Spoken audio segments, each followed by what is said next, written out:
வணக்கம். இது crime time. நான் நந்தா. கோவில்பட்டியையே கொந்தளிக்க வைத்த சிறுவன் கொலை வழக்கில் குற்றவாளி சிக்கியது எப்படி என்பது குறித்து திடுக்கிடும் தகவல்கள் தெரிய வந்துள்ளன. தவளை தன் வாயால் கெடும் என்பது போல தானே வாயை கொடுத்து குற்றவாளி சிக்கிக் கொண்டதன் பின்னணி என்ன?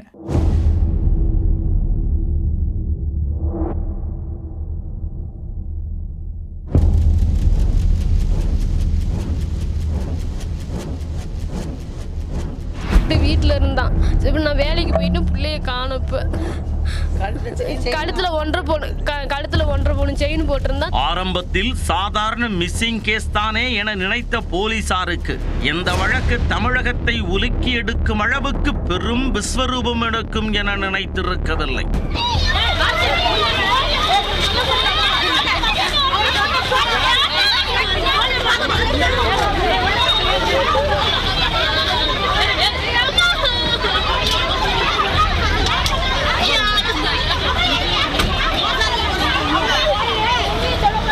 தனிப்படை போலீசார் இரவு பகலாக தீவிர விசாரணை செய்த போதும் 6 நாட்களாக தண்ணி காட்டி வந்த குற்றவாளி போலீசாரின் ஒரு குறுக்கு கேள்வியால் வாண்டடாக வந்து வசமாக சிக்கிக் கொண்டுள்ளார். கொலை நடந்ததாக கூறப்படும் அந்த சில மணி நேரங்களில் நடந்தது என்ன? அத்தனை சிசிடிவிக்கள் மற்றும் குடியிருப்பு வாசிகளுக்கு மத்தியில் சத்தமே இல்லாமல் கொலையை அரங்கேற்றிவிட்டு போலீசாருக்கு சந்தேகமே வராமல் குற்றவாளி உடலை மறைத்தது எப்படி?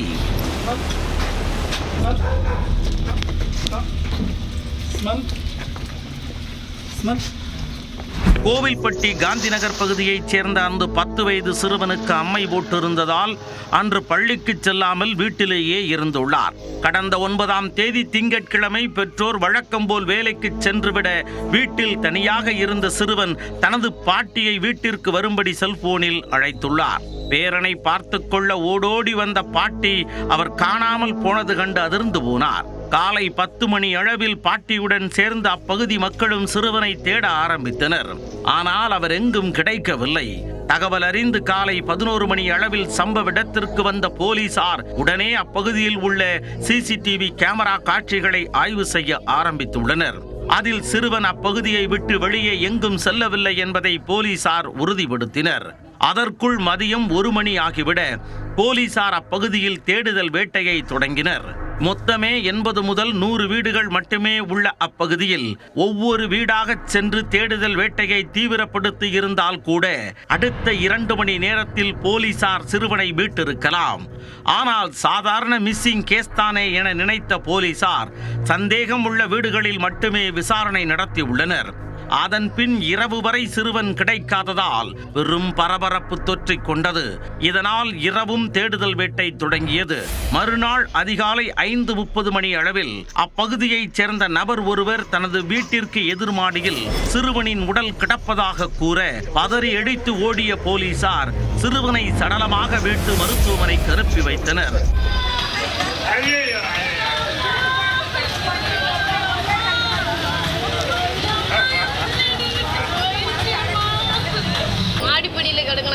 எங்க வீட்டு மாடிப்பிள்ள உட்காந்துக்கிட்டு இருந்தேனா அவங்க எதுக்கு கதை திறந்தோம் மாடிப்பிள்ள உள்ள கிடக்குன்னு சொன்னாங்க. நான் திடுத்துன்னு ஓடுனேனா உள்ள சுருண்டு போய் மூக்குல ரத்தம் வாயில் ஒரு மாதிரி இருந்து இப்பெல்லாம் வீங்கி இருந்துச்சு. கொந்தளித்து போன அப்பகுதி மக்கள் மற்றும் உறவினர்களை சமாதானப்படுத்துவதற்குள் போலீசார் திணறி போயினர். 24 மணி நேரத்திற்குள் இந்த விவகாரம் தமிழகத்தையே கோவில்பட்டியை நோக்கி திரும்பி பார்க்க வைத்துவிட்டது. ஆரம்பத்தில் சிறுவன் அணிந்திருந்த செயின் மற்றும் மோதிரத்திற்காகத்தான் இந்த கொலை நடந்திருக்கலாம் என கூறப்பட்டது. ஆனால் அதன் பின் வெளியான தகவல்கள் அதிர்ச்சி மேல் அதிர்ச்சியை ஏற்படுத்தியது. முதற்கட்ட மருத்துவ தகவலின்படி சிறுவன் பாலியல் துன்புறுத்தலுக்கு ஆளாக்கப்பட்டிருக்கும் பகீர் தகவல் தெரிய வந்து போலீசாரே சற்று ஆடி போயினர்.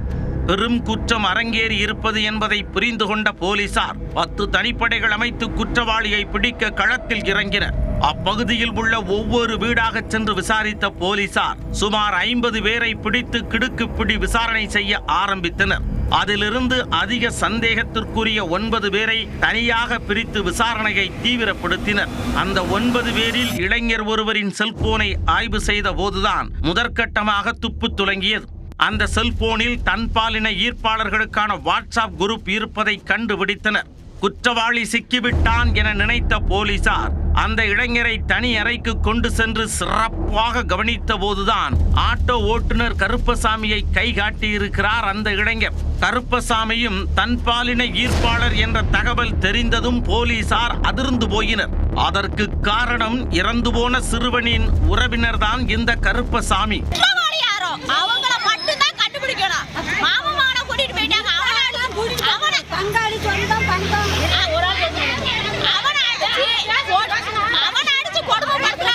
அவரால் சிறுவனுக்கு ஆபத்து நேர்ந்திருக்காது என நினைத்த போலீசாரை இந்த தகவல் அதிர்ச்சியில் உறைய வைத்துள்ளது. கருப்பசாமியை தனி அறையில் வைத்து சரமாரியாக கேள்விகளை எழுப்பி விசாரிக்க ஆரம்பித்தனர் போலீசார். அப்போது சிறுவன் அணிந்திருந்த தங்க செயின் மற்றும் மோதிரம் எங்கே என போலீசார் திரும்ப திரும்ப கேட்டிருக்கின்றனர். அப்போது அவன் மோதிரம் எங்கே அணிந்திருந்தான், செயின் மட்டும்தான் அணிந்திருந்தான் என கருப்பசாமி உளறி கொட்டி இருக்கிறார். கொலை சம்பவத்திற்கு பின் சிறுவன் செயின் மற்றும் மோதிரம் அணிந்திருந்தான் என ஊடகங்களில் தகவல் பரவி இருந்தது. ஆனால் சம்பவத்தன்று சிறுவன் செயின் மட்டுமே அணிந்திருந்தார் என்பது போலீசாருக்கும் பெற்றோருக்கும் மட்டுமே தெரியும்.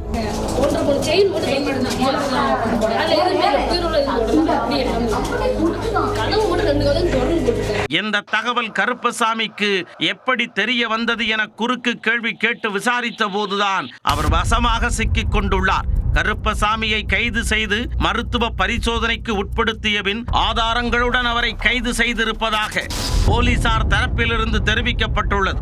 சிறுவன் உயிரிழந்த 6 நாட்களுக்கு பின் குற்றவாளியை பிடித்துள்ள போலீசார் அவரை தூத்துக்குடி பேரூரணி சிறையில் அடைத்துள்ளனர். இதனிடையே இந்த கொலை வழக்கில் போலீசார் தரப்பில் முறையான விளக்கம் இல்லாததால் பல்வேறு கேள்விகள் எழுந்துள்ளன. சிறுவன் கொலை வழக்கில் முக்கிய தடயமான அவர் அணிந்திருந்த நகை எங்கே என்பதற்கான காவல்துறை விளக்கமில்லை. சிறுவன் மூச்சு திணறி உயிரிழந்திருப்பதாக முதற்கட்ட மருத்துவ தகவல்கள் தெரிவிக்கப்படும் வேளையில் சிறுவன் எப்படி கொலை செய்யப்பட்டார், போலீசார் தேடிக் கொண்டிருக்கும் போதே அவரது உடல் எப்படி மாடிக்கு கொண்டு செல்லப்பட்டது என்பதும் விளக்கப்படவில்லை. சிறுவன் 3 மணியில் இருந்து 4 மணிக்குள் உயிரிழந்திருக்கலாம் என முதற்கட்ட மருத்துவ தகவல்கள் தெரிவிப்பதாக போலீசார் தெரிவித்துள்ளனர். அதே நேரம் போலீசாருடன் குற்றவாளியும் சேர்ந்து அதிகாலை வரை சிறுவனை தேடி வந்துள்ளார் என்பதும் தெரிய வந்துள்ளது. அப்படி இருக்கும்போது சிறுவனின் உடலை போலீசாருக்கு தெரியாமல் கருப்பசாமி எங்கே மறைத்து வைத்திருந்தார்? கருப்பசாமியின் வீட்டில் அவரது மனைவி இருந்துள்ளார். அதனால் அவரது வீட்டில் உடல் வைக்கப்பட்டிருக்க வாய்ப்பில்லை என்ற நிலையில் உடல் எங்கே மறைத்து வைக்கப்பட்டிருந்தது? சிறுவன் கொலை வழக்கில் வேறு யாரும் உடந்தையாக இருக்க வாய்ப்பு இருக்கிறதா?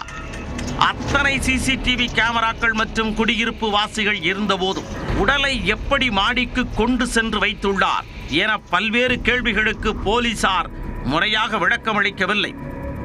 உறவினர்கள் மற்றும் பொதுமக்கள் கொந்தளிப்பாக இருப்பதாலும் முழுமையாக விசாரித்து ஆதாரங்களை சேகரிக்க வேண்டிய சூழல் இருப்பதாலும் போலீசார் முழுமையான விளக்கத்தை பின்னர் தெரிவிப்பார்கள் என எதிர்பார்க்கப்படுகிறது.